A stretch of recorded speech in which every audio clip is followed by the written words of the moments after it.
In the news, a non-governmental organization has called on the federal government to make adequate provision for effective criminal justice system that supports accused and litigants according to law in the country.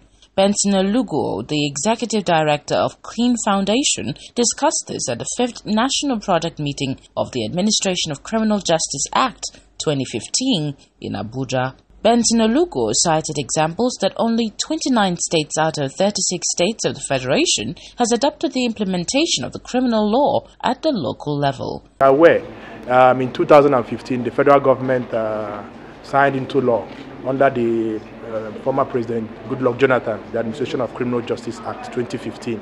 The essence of the act is actually to revolutionize the administration of criminal justice. And also, as you are aware, it's a federal legislation. So what is happening now is different states.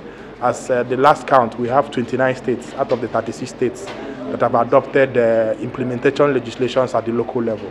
The idea is to ensure that the criminal justice system develops effectively, and that those who are also in contact with the law, whether they are prosecutors, defense counsel, accused persons, are readily provided with the provisions of the law. In his remarks, Richard Dauda, a representative of the Economic and Financial Crimes Commission, EFCC, called on all stakeholders in the country to partner with the federal government in fighting the menace of corruption, which has deprived the country of its greatest development. The fight against corruption has been on for over a decade in this country, since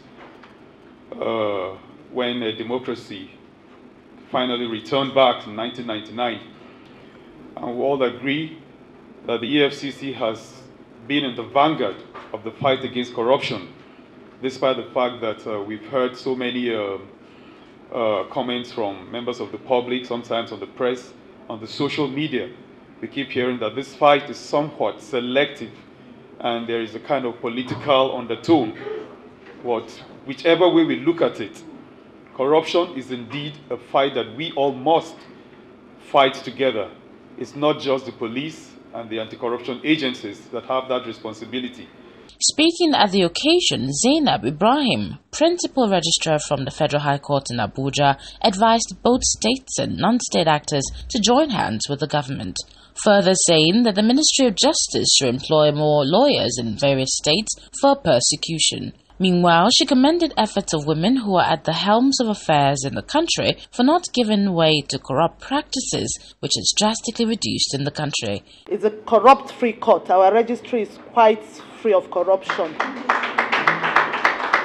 If you come to file your cases and your document is not there, we are not answering you.